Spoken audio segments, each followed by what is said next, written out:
The Brandon Peters Show may contain explicit language and detailed plot points. For more information on the show, stay tuned to the end of the episode.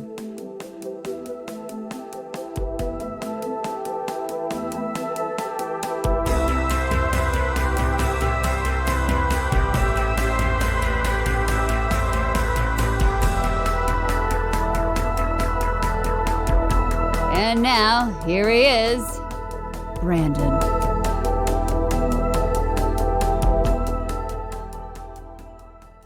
All right, welcome to a very special episode of the Brandon Peters Show, where we will be looking back at the 2009 film Soul Killer and talking about its upcoming sequel, now in production. From both of those movies, I have the star who plays Natalie in the films, Kelly Chambers.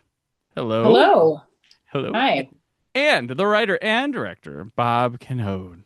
Hello, happy to be here. Hello, and thank you all so much for being here. And Bob, I never, this is kind of wild, but when I came up with the Brandon Peters Show, when I stopped Cult Cinema Cavalcade and stuff, and I was thinking episodes to do, I always actually wanted to do a Soul Killer episode. I just to look back and talk about this experience, because it's one I look fondly back on, my time in Los Angeles. And and I was just always, it was always on the back burner, always, and then I see Soul Killer 2. Now I'm like, this is it. We're gonna perfect timing. Let's talk about Soul Killer.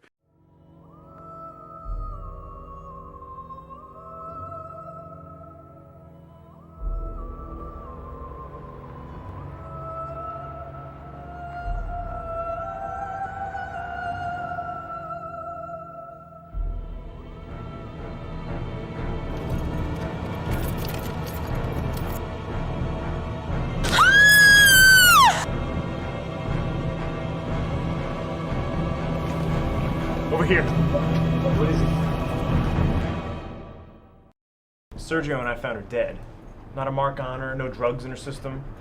The medical examiner's ruling it an arrhythmia. An arrhythmia, like a heart attack? If people don't scream before a heart attack, she'd be too short of breath. These wounds are impossible to inflict from any conventional weapon. It's like she was cut from the inside. I know what I saw. She had wounds all over her body. She was bleeding blue blood. Your friend was prey. Prey for the Soul Killer. What kind of creature is he? Have you ever heard of astral projection? Yeah, it's when the mind steps outside the body. The Soul Killer is a shadow, a phantom. You must stop this creature. I need to figure out who the Soul Killer really is.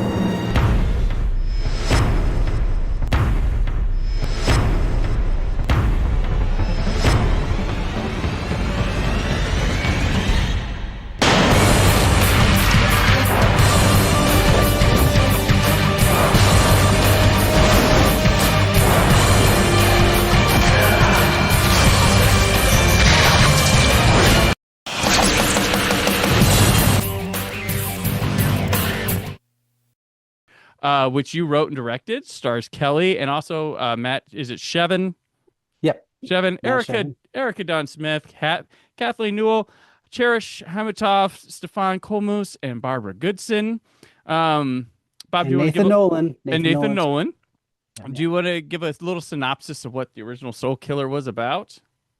Well, it's a lot of things, but really, it was kind of born out of, at least in spirit, it was kind of born after the 1978 Halloween, and kind of mixed with some Stevie Nicks a little bit. Natalie was partially inspired by that, so it's like Stevie Nicks meets Michael Myers, kind of, just in terms of tone, because there's some magic, kind of witchy type stuff, but also. Yeah, so the synopsis is that there is something killing people in Los Angeles, but all the corpses are sort of a flawless corpse, so the police are kind of baffled as to what's causing it. And Natalie, who is a young up and coming office worker in Los Angeles, trying to get ahead, sort of stumbles her way into the path of this killer who's a supernatural killer, and she has to find her way out of it using tarot cards and old world magic, as listed on www.soulkiller.com. There you go. Wow, sneaky plug. Yeah. So yeah, well, the film released, the date is put on it is 2009. It is 20 years since the shoot of Soul Killer began. And was it Yeah. even longer from the concept? Like when did you, so 2005, July is around when it starts shooting. How long till then were you working on, I have this idea in my my head or gosh. the script? It seemed like it happened pretty fast. Like, I wrote the script pretty fast and was eager to get it into production. And I knew Kelly because we had met. I had auditioned her for a short film that I had done called Auteur. And I was looking for somebody. It was basically, I was interested in directing. So I directed the same scene in the style of 5 different directors.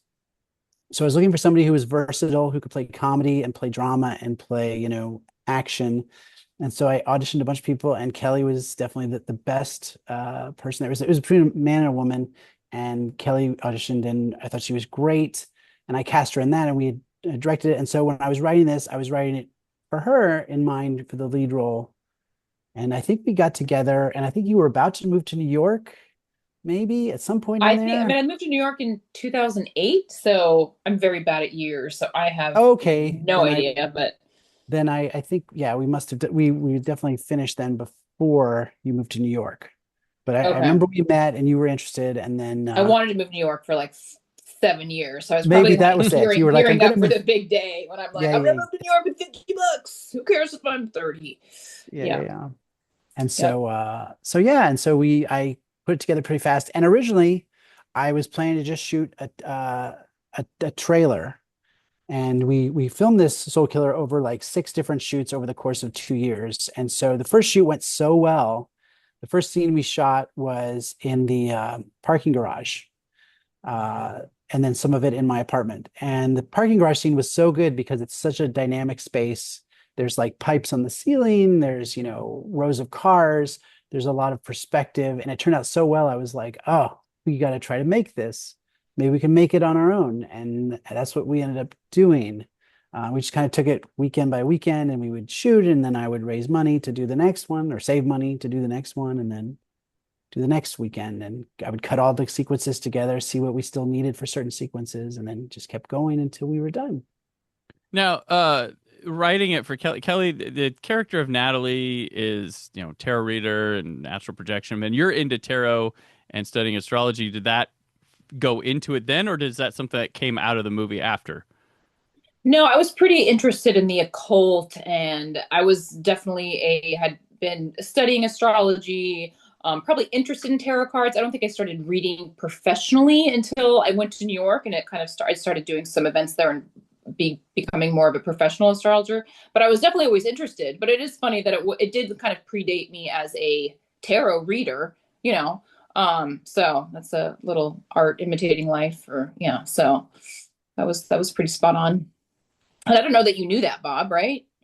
I didn't know. Yeah, I was surprised that you so became you did the tarot card reading thing after. And interestingly enough, the place we shot, the office building we shot at, there was DMG, ended up getting sold to an advertising agency after the movie. Oh, so really? Another case of case of life imitating art.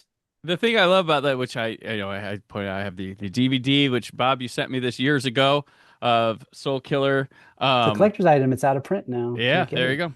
I cherish it. Yeah, I just had to pay this. I had to pay today to watch the movie on Amazon. Well, okay. Paid, but now available on Amazon. Amazon, $1.99. $1.99. Yeah, 48 hours. So I'm like, hopefully, next 2 days I'll knock it out. Yeah. The office that you mentioned is like nostalgic and meaningful for me because that is the home base. It used to be International Quality Control, IQC, which is where I worked, which is where I met your cinematographer Jeremy Varecki and got involved in the film myself. Yeah. And so seeing that is like, oh wow, it's there's a lot of places in this world that you can't like pop in and go see again, like. But I can see a lot of IQC through this movie where I always thought there was this theater I loved when I was growing up that got leveled, these big old school theaters where I grew up, and someone shot a movie in one, and I hunted it down on like eBay, got it for overpriced just to like look at that again because I hadn't seen it with modern eyes, and it wasn't that well lit of a movie and stuff, so it kind of had stuff, kind of did. But this nails IQC quite a bit, which IQC also makes a little cameo in a web page on a search as well. It's interesting you say that because it wasn't something I realized until recently. Was like it's because I tried not to date the movie at all. There's no really pop culture references. But one of the beautiful things about it is that you look back at it and you see like things that you remember from your past, and I see things that I remember from my past, people or places, and it's and a time period. It kind of captures a time. Yeah, It that does. magic shop has been repurposed, right? That treasures. Yeah, the magic shop isn't there anymore. It's now a French bakery. The magic shop, which is run by the shopkeeper Barbara Goodson, who is the voice of Rita Repulsa from the Power Rangers television show. No way! And a humongous anime voice actor. Like, her credits are through the roof. So she's so sweet too. Was this before amazing. or after Soul Killer? No, before Soul Killer, she was the voice. She was working. She did. Yeah. So she wasn't the face of Rita Repulsa, but for the United States Power Rangers, she was the voice of Rita Repulsa. Barbara's great, and she this might be one of her few live action roles, which I'm really proud of. That if you want to see her, and she does a great job. I think she and Kelly had a really good. They end up having a really good relationship, especially towards the end. I feel like there's a great relationship there. Yeah. So, Bob, one of the looking back through and finding the reviews and stuff, a lot of the high marks come from the production quality of the movie, the look of the film. And I remember back then you wanted to shoot this on film and not digital, and that was one of the reasons. That's how you got Jeremy to agree to shoot it, right? Like, he wanted to shoot on film too, or I mean, no, I think you probably would have done it anyway because we're good friends. But I definitely wanted to shoot Super 16 because at the time, this was 2005, so there wasn't a lot of like films out there made digitally, really, or it would have to been on like tape really at the time.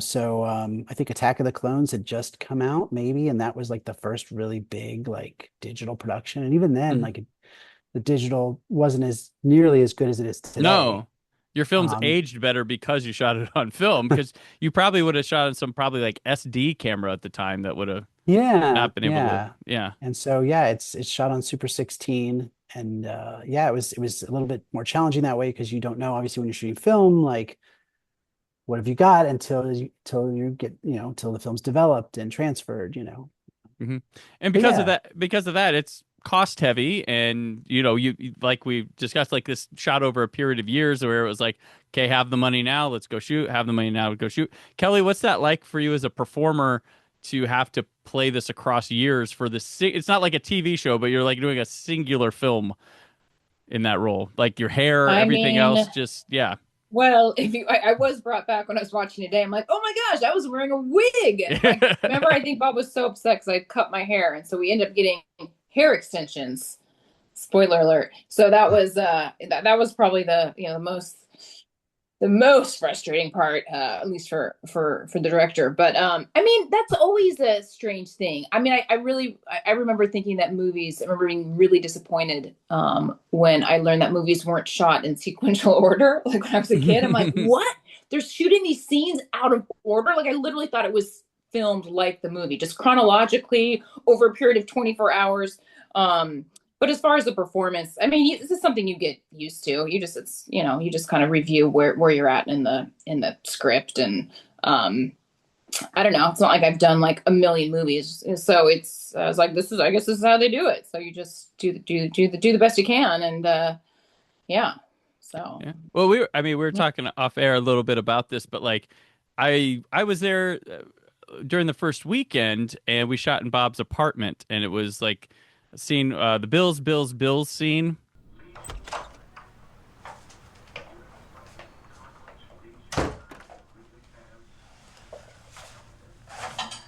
Bills.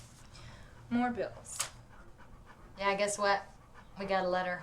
They're raising the rent on us. and I had I saw that one this morning. I read for you. I read with you for Cat, and I had only been in Los Angeles for 2 weeks. I had come from Indiana, making movies, doing theater, like what I own, and like I remember reading with you, and you're like the first like professional performer out in LA I've ever like read with, and I was like, you gave me these looks, and so I was like, damn, okay. I need to improve. Well, no, it was just you were so in the part. Like I believed that you were really angry. I was like, I believe she was really angry with me, and I was like, damn, that's good. And it was like it was a shell shock moment for me moving over. I was like, ah, these people know their trap. And also going to see friends who had bands when you were in LA was way different than you were like back home, local and stuff, and just seeing the stage presence. So that was like these shell shock moments. So like, yeah, people are really good out here. Better step it up. So I do remember that. I was just like, damn, that was this girl's emoting. She's really angry. Yeah, this eye just like wow. But it's nice to hear. Yeah, that day was also. There's a funny anecdote to that day too, because we shot you and Matt had a dinner scene together. Yes, and I want to recall like we were supposed to be drinking champagne or wine. And there was no like apple juice or anything else. And it was just like the wine. And he said like he didn't drink. He wasn't a drinker. And it was like, he's like, but for a role, I will. And so we did that scene a bit. And he only maybe went through a glass. But by the end of the day, he was very chatty and like, oh God. He was like, guys, we were great. We're doing this. I mean, come on. And I think there were some hugs. But yeah, that was funny. Cause he was a nice guy and stuff. But it was just funny. We're like everybody there. He left on his own. And I think Kat was like, should he have driven? I'm like, well, it was only like a glass. Oh my God. Right? Insurance. Right. Yeah. Yeah. But I think he was fine. He was just like, I think it was a slight buzz that he didn't realize, and he didn't. He said he didn't drink, and I guess we should believe him because that that happened. But that was so funny. Yeah. I saw that scene. We're like Cabernet or Chardonnay, and I'm like, meh. Like I remember doing that. Right. Right. Yeah. That was improv. You improv that little. Oh, I did that. I was like, yeah. Head tap. Wow. Brilliant. Oh yeah. Brilliant. Head nod. Yeah. Yeah. I'm still trying to shoehorn lines into Soul Killer too. So Bob lets me get away with some edits. Gotcha. Speaking of lines, when I finally saw it, there was the line you say, like, Kelly, the flip it part. What does the frog say? I'm thinking. Get ready for it. Hoppy viewing. No, I don't like it. No? Now, what else do you have?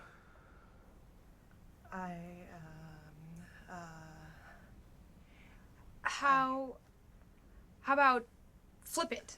Like ribbit, only flip it. Flip it. Like it. I like it. Oh yeah, I saw that this morning too. Yeah. I don't know. I'm like, do I get that? Flip it. Like ribbit, but flip it, like the channel changer, like the remote. Something to do with the remote. Well, my wife and I, because I showed her it when I first got it, whatever, and that became lingo in our house for a bit. It's like flip it, or whatever. It stuck. I love that. Good line. Yeah. flip it. We have weird stuff that was not improvised. That was all script. Unfortunately, that was. We'll make sure you give you credit, Bob. You're the flip it guy. We got it. So it was good enough for the CEO. But you brought it to life, Kelly. You brought it to life. Oh, thank you. And that image was pretty cool. Exactly. The frog. Who has the drawing of that frog? That was that was me. Oh, you do. Okay. Did you draw the Soul Killer in the book? Yeah. Did you do that one too? I did. Okay. Yeah, I wanted to have it be like those old like storybook things you always see where it's all black and white and yeah. Gotcha. Yeah. So there's many years, many locations. How did you go about location scouting for it, Bob? Because there's a lot of interesting places that happen here. Oh, well, when I wrote the script, it was pretty much trying to take advantage of all the places that I already knew I could get, which was like my apartment, Jeremy's house, Jeremy's business, and then the other stuff that was like harder to get, like a morgue or Soul Killer's castle, that it was originally not supposed to be a castle. It was supposed to be more like a Michael Myers house, like a craftsman style house in downtown LA. And in that case, I put an ad in Craigslist back at the time, and a lady who owned the castle that you see in the movie, she was a big Universal horror monster fan and wanted to shoot movies in her house before she moved out. And so we just lucked out and managed to get that. The morgue, I managed to find a place that does that rented it out. And originally I wasn't going to do it because it was so expensive, but like a week before the shoot, I just called them and said, hey, do you have anything booked for that day? Would you consider doing it for like a really low price? Because otherwise, they wouldn't get any money. And they were like, yeah, let's do it for this much lower price. So that's a great, you learn the best thing you can do if you can is get the production design like built into the place. So when so you have it built in, because like when we're doing the Hawaiian party scene, that took a lot. And I remember going to Party City and spending like $200 or $300 in props and things. And then it decorated like one little corner of Jeremy's huge yard. I was like, oh no. So what I ended up doing was having people dressed in, some of the things I bought were like the robes, like the flower, like the nice blue and flowery robe that Kelly wears, the sarong or whatever. And then there's a red one that Erica wears as Shannon. And I would, people wore their Hawaiian shirts, and I would place them like geography, all the extras. So they kind of like, you have them fill up half the frame. There's half the frame you don't have to decorate, and it gives that feel of like a Hawaiian party, So, and then you use a lot of placement of extras to try to make it look busier and fuller than it was, because it was a big yard. It was a big yard. We used to have plenty of parties to have there, including a pool party, Bob. Yeah. That you and I worked on as well. Yes. Because I shot Soul Killer and then went to pool party, and then back to Soul Killer, which I was interesting. And speaking of the morgue scene, that was a cool day. I was there for that one. That because they use that place for like CSI and shows like that, right? Yeah, they use it for CSI. Like, yeah, it's used for they had a special room just for that, and they have other places used for independent autopsies, but it wasn't the one that we shot in. That was strictly for movies and films. Yeah. They had like a hallway leading to it with like all this horror stuff going in, and like they were like really playing it up. And I remember Jeremy and I were out like loading equipment or something like that, and a guy from there's like, hey, there's a body coming here in about 10 minutes. You guys want to see it? You guys want to see it? And we're wow. We're like, no. No they're thanks. like, all right, whatever. And like Jeremy's like, should we have seen it? Is that disrespectful? Or like, what are we? And then it is a little disrespectful. A guy that works there offered you a peek of a dead body? Right. Yeah. He was like, I feel like he shouldn't be working there. And then they pulled up. We were still loading stuff for something. They load up, and like we saw the body bag come out and go. Oh, wow. But like that was, I don't know if that's what they meant, but yeah. I will say that one of my probably my favorite transition in the movie is the transition from when Kelly or Natalie lays back. She's just slept with Dean, and she lays back on the pillow, and then it's a crossfade to Cherish's character, Alexandra or Alex on the morgue slab. I love that, and everything it says in that transition about how Natalie's feeling inside about herself and about what she did. Double standards. I'm just kidding.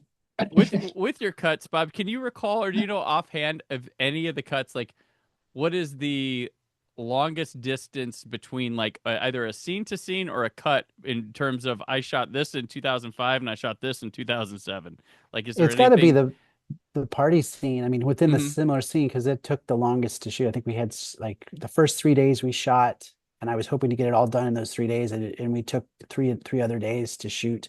Not all of it at the scene, but we did have to shoot more time, and that was like 2005. I think there was a couple of days in 2006, and then one in 2007. Like it really, because so much happens in that scene, and all the characters are kind of gathered there, and so it was. And we had to use a body double for Erica because she had moved, I think, to New York at the time. So when she's on, after she's been like, and she's lying there, that's a double, and it was perfect. You wouldn't notice. We had to get another friend Jamie Crupsaw to play her. Gotcha. And Kelly, at that party, you have a confrontation with the Soul Killer. Like, was it like? Have you done any combat scenes prior to this, or? Besides a tour with Bob when I was directed by Bruce Lee, no, I don't think so. I mean, I was not professionally. I mean, I was a gymnast, and I think I took Taekwondo, but I don't think that was until after Soul Killer. So, no, that was all cinematography right there. Gotcha. Was the strangling very gentle, or? It was a gentle strangle. Yeah. Just now, there's two different actors that were Soul Killer, right? Yes. So the only times I worked with Helios. Yeah, that was right? Natalie got him. Yeah. I mean, Kelly brought him on. She was friends with him. Yeah. And he was like a former bodyguard for Rob Zombie or something like he was telling us stories on set about like how he was like a bodyguard for Rob Zombie and told us all sorts of stuff about him that I'm not going to share here. I did not know that. Yeah. I believe it. Yeah, he was a bouncer at the bar I was working at the time. Yeah. Gotcha. Was there a different feel in either directing or acting with a different person playing the Soul Killer, or just kind of it's the body, it didn't matter? I mean, yeah, I wasn't really connecting to the, no, it wasn't super. I mean, I wish I could say it was like, I feel the essence. Bob's disappointed, I can tell. One goes all method. Yeah, one totally goes method. I felt like I was going to die, but yeah. I mean, it's just the bad guy in a black suit was completely masked, and they're both giant. So, no, I probably didn't know which one was coming after me at the time. Gotcha, Bob. Any differences from you, or they did as they were told? No, I mean they both did a great job. I'm really good friends with Chris, who sort of took over for the role when Helios moved back to the Midwest. And so he and I had like he was already involved and he'd been watching Helios, and he gave me a few ideas about how to shoot some things like in the parking garage. It was like, oh, let's do the Terminator shot where it's kind of the low angle of the Soul Killer as he walks forward, which is a great shot in the movie. And Chris is a huge horror fan and he loves those things. So I felt like he was able to fit in pretty well, and it seems pretty seamless to me. I don't think he's as tall or as big as Helios, was quite an imposing presence. But Helios was such a great guy too, and did a great job kicking off the role, and Gotcha. And it's just a great name. Helios. Yeah. I didn't want to know his last name. I was like, no, you're just Helios. Oh, well, great last name too. What's his last name again? Tenaglia. Tenaglia. Okay. I hope I'm saying that right, but yeah. You are. It's Tenaglia, damn it. No. If he's listening, hello, Helios. I don't know. Hello. Yeah, that party scene, you made my day one time, Bob, because you called and was like, "You were free? Are you free? I wrote you a death. Can you come get killed?" I was like, oh, okay. And it was literally all we did that night. It could be get killed. You just like killed. Yeah. Yeah. That might be the last day of the party scene, actually, then, because we shot it. Yeah. And you were great. You get the good reaction shot of the, ooh. And yeah. Ooh, I'm dead. To be added to the list of victims. It's a very honorable list. I had the bright idea that if I could run right behind him, I would escape, and didn't plan it out too well. No, not with the Soul Killer.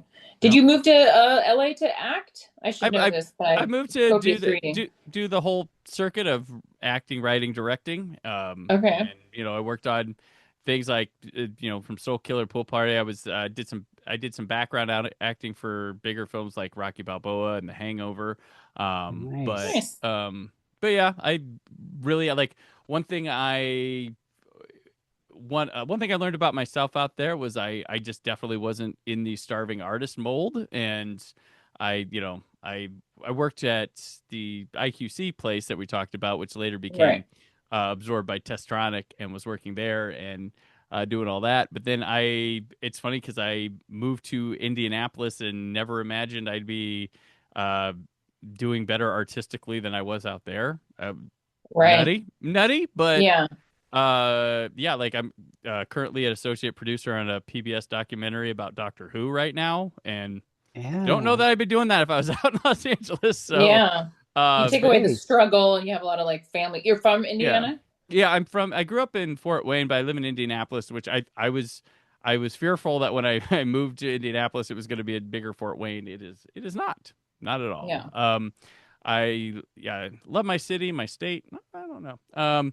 But yeah, no, I've been doing that and did a lot of podcasting endeavors as well. But yeah, I just never imagined. But I like controlling my own endeavors and doing things on my time and when I can and stuff. Yeah. So, but yeah, so I found That's here, awesome. but no, like, yeah. And one of my fondest memories is this Soul Killer has been the days I went out and shoot. And I think when you were shooting the Office stuff, I believe I was supposed to be there. I felt ill that Saturday, and I think it was a Saturday and Sunday. And I was just like, I could not get up to Yeah, to get do to it. the Office stuff. So I missed out on that, but I was there for like the Blue Monkey, which I noticed today when I rewatched it. Kelly and you and I share one shot, and you're in the Blue Monkey, and my arm is in there in frame.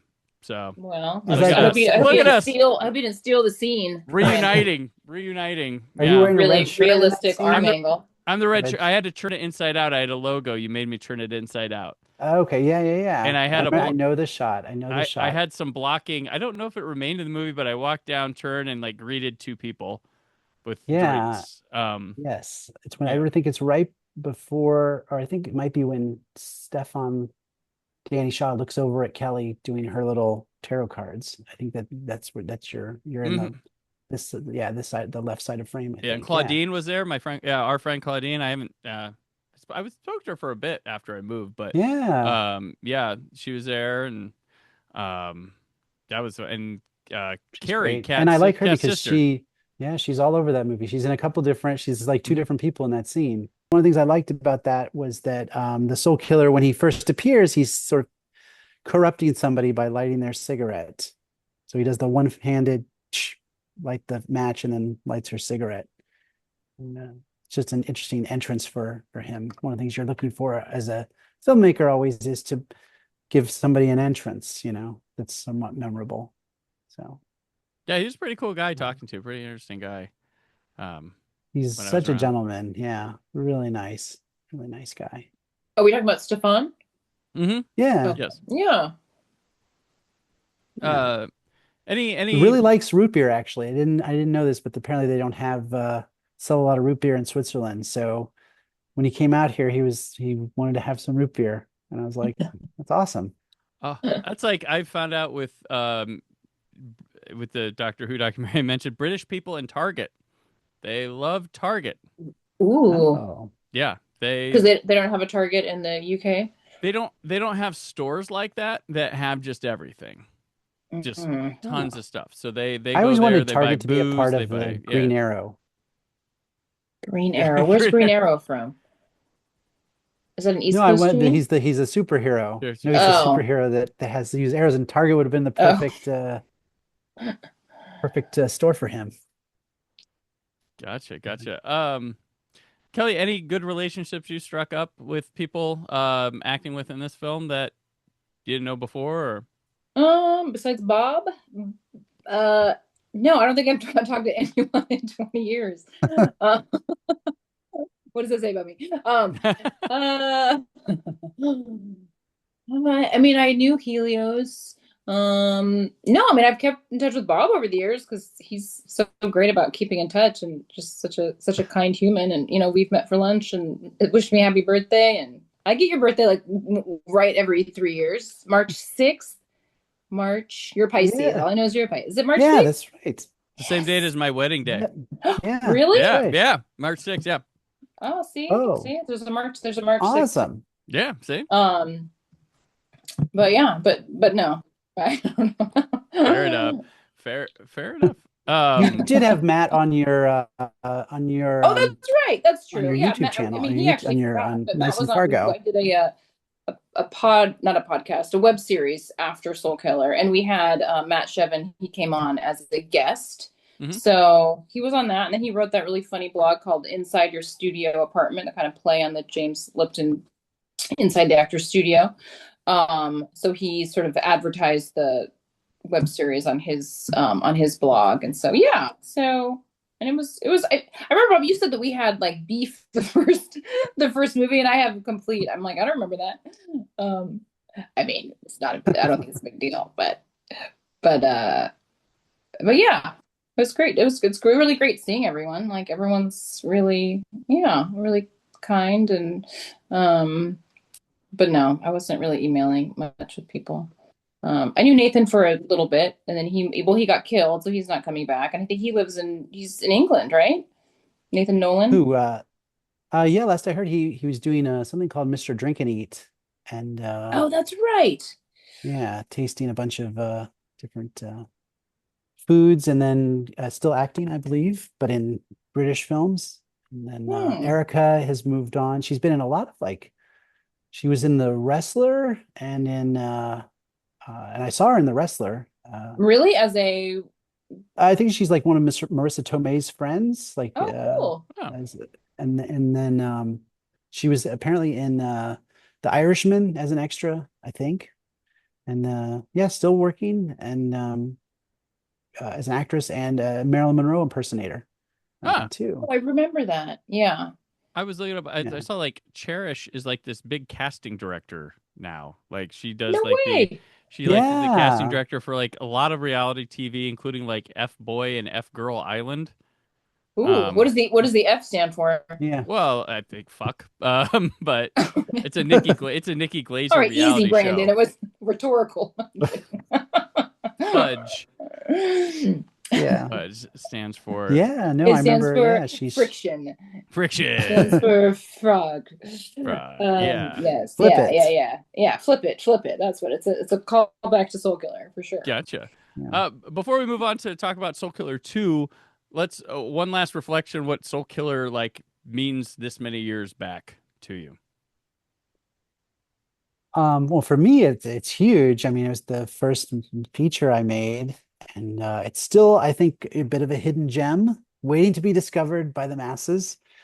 But I feel like Kelly in particular, but everybody did a great job, and that it's a very interesting morality tale about, even though Soul Killer is definitely the antagonist of the film, there's a secondary antagonist, which is James, her boss, and there's sort of a morality that the fish stinks from the head, and that he sort of sets this level of corruption and corporate culture that trickles down to the employees, and I think that's very true, and so one of the things Natalie discovers at the end is to sort of strike her own path and work in a place that is much more positive and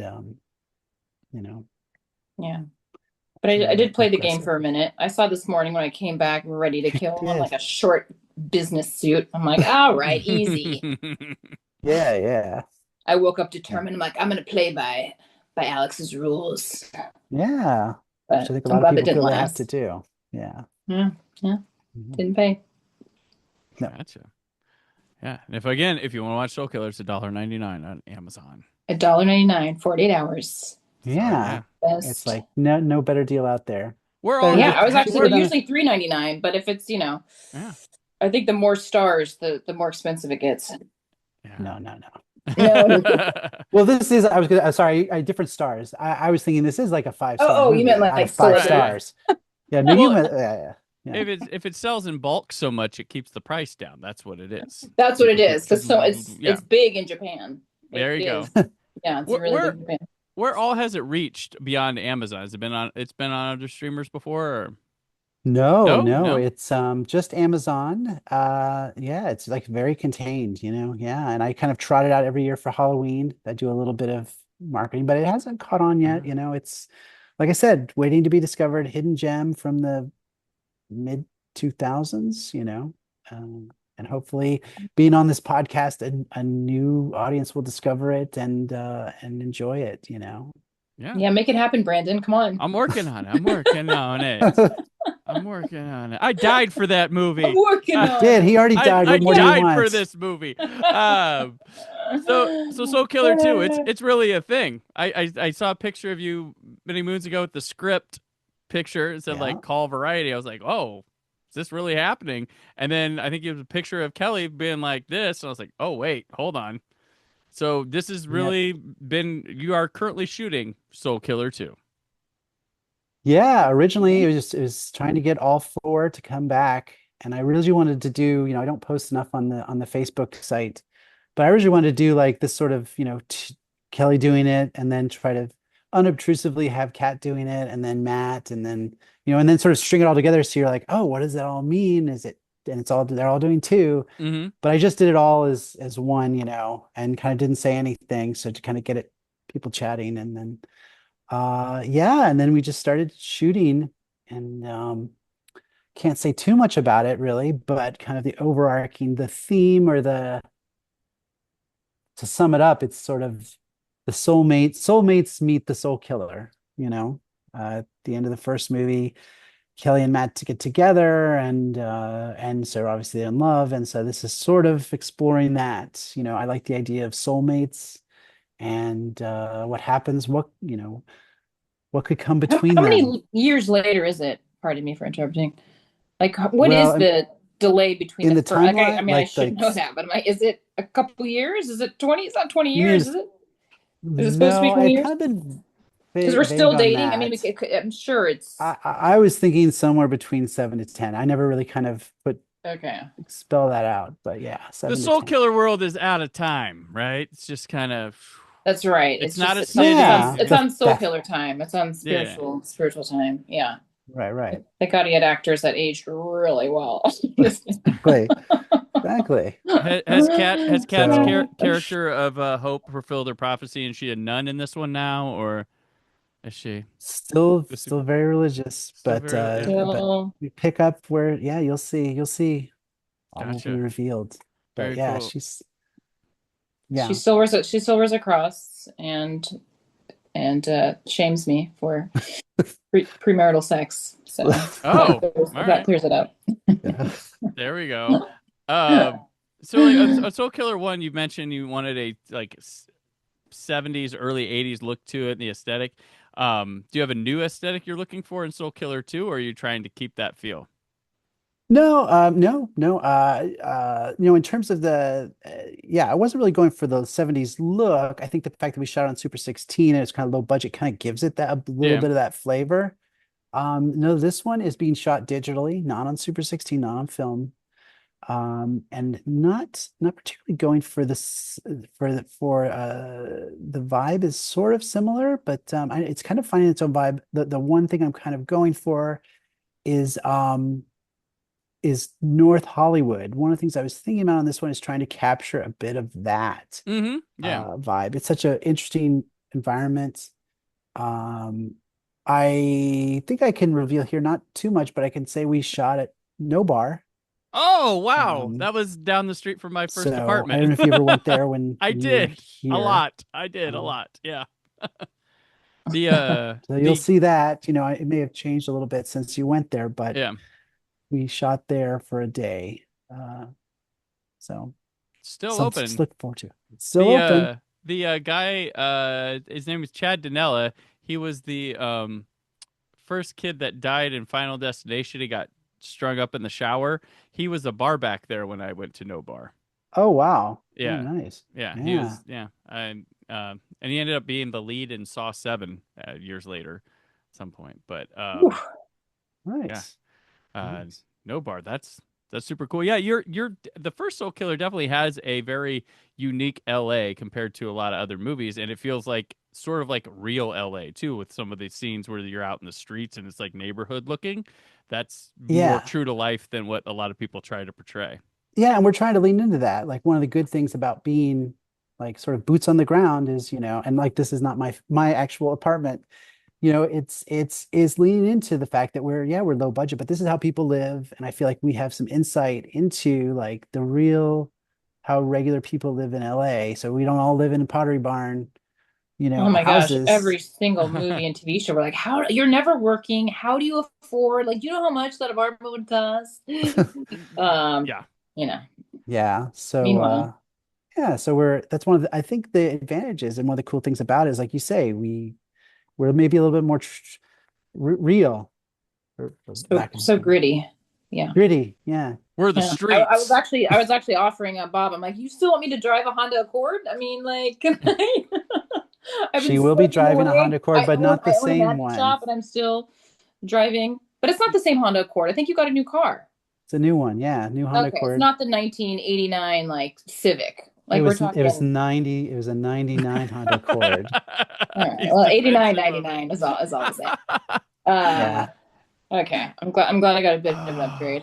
I was trying to get me to go to electric, but that was way too. It's a hybrid. cheap. It's a hybrid. Oh, it is? Okay. All right. Does Jeremy still have the Lotus to throw in there again? I think he does somewhere, but I think he does.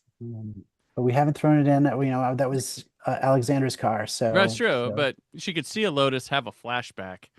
Oh no! Flashback sequence to all the people that she knew. Yeah, Soul Killer 2 is like 75% flashback, 25% news story, just like Silent Night, Deadly Night 2. You know, that's how it's gonna roll. Kelly, what's it like? What was it like when Bob said, "Well, we're doing Soul Killer 2"? Was it? I was said it's about fucking time. Oh, it's Bob. about fucking time. Yeah. I mean, I think I was surprised, to be honest, right? I mean, I don't think I didn't know if people were wondering like what happened to Natalie and Matt's relationship. But it was I was very happy to hear from him. I mean, it's always such a great opportunity to be able to act and have like, I love not having to audition. Gosh, he just had so much faith that I still had some chops. So yeah, I mean, it was thrilling. I mean, I'm always just shocked that you got it all together, and like Bob. So he's the amount of organization and just executive function one has to have to like put a movie together, and SAG low budget contracts, and just the coordination. I'm just always like, I'll believe it when I see it. Like, do you want to get an intern from film school? Like, how's this going to happen? But yeah, lo and behold, we started to shoot. So, of course, I just moved to San Diego, so now I have to drive up. It's a haul, from SD. She's a real trooper too. Yeah.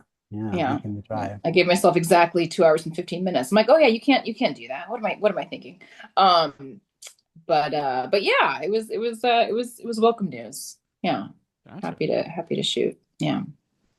We'll see if I'm like, God, can I still do it? No, I mean, I've been acting, so it's not like I've been completely cold, but so it has been a while since a feature. I'm going to be honest. It's been a while since my name is listed first in the credits. There you go. Hey, but now it'll be listed first in credits 2 movies. So there you go. Yeah. There you go. Fingers crossed. Yeah. Very good. Awesome. Yeah, I look forward to updates and stuff. I will say, Bob, I saw Scream 6. Kirby, who was stabbed in Scream 4, was stabbed in a similar place to me, and she ended up surviving. Ooh. So I'm just saying, do you need some crazy background YouTuber paranoid? Oh, paranoid truther about Soul Killer in the background or something, you let me know. I can be alive. So okay, he didn't have to die. That's what he's saying. He didn't have to die. Back. I'm like, I've seen this in the movies. People get stabbed in the same place I do, survive. They bring him back.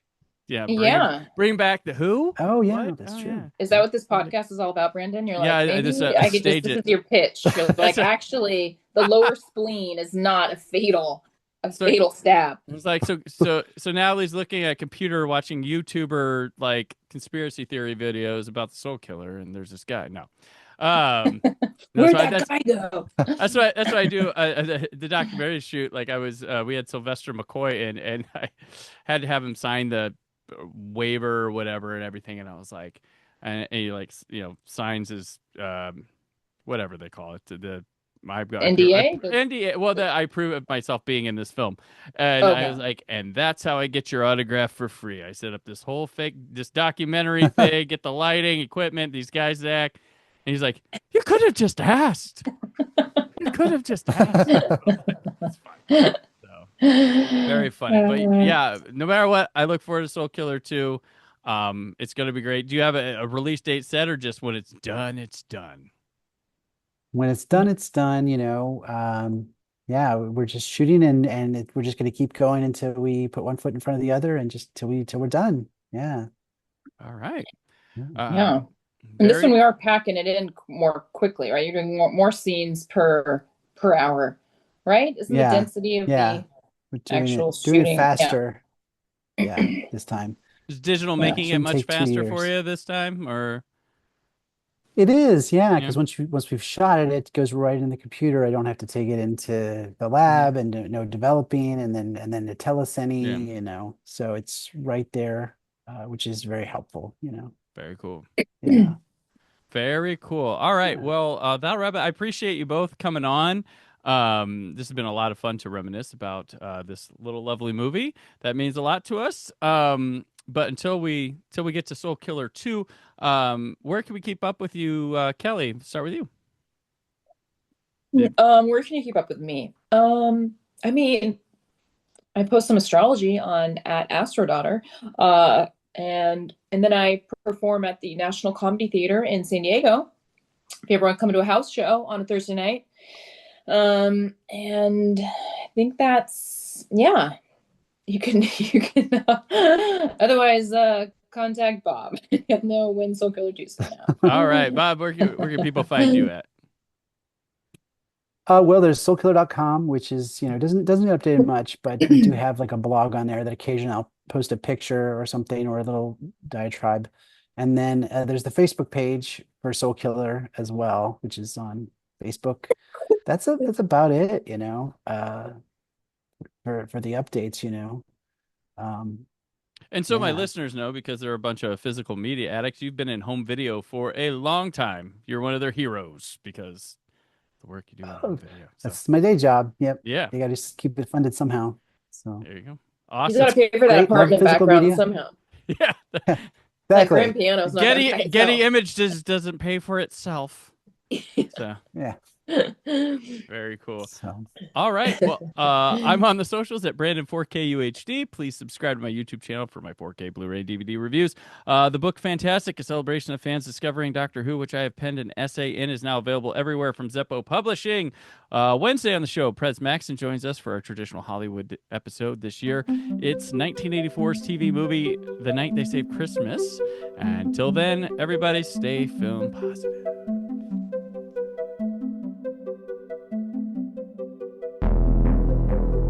Thank you for listening.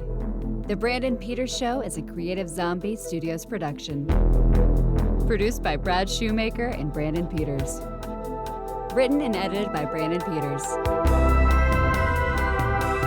Announcer vocals by Jessica Alsman. Theme song by Metavari. Web design and show art by Brad Shoemaker with Brandon Peters. All music and clips featured in the episode are property of their respective studios, and no infringement is intended. Additional information on this and other episodes at BrandonPetersShow.com. For any inquiries, press opportunities, or sponsorship, contact mail at BrandonPetersShow.com. The show is available on Apple Music, Spotify, or anywhere podcasts are found.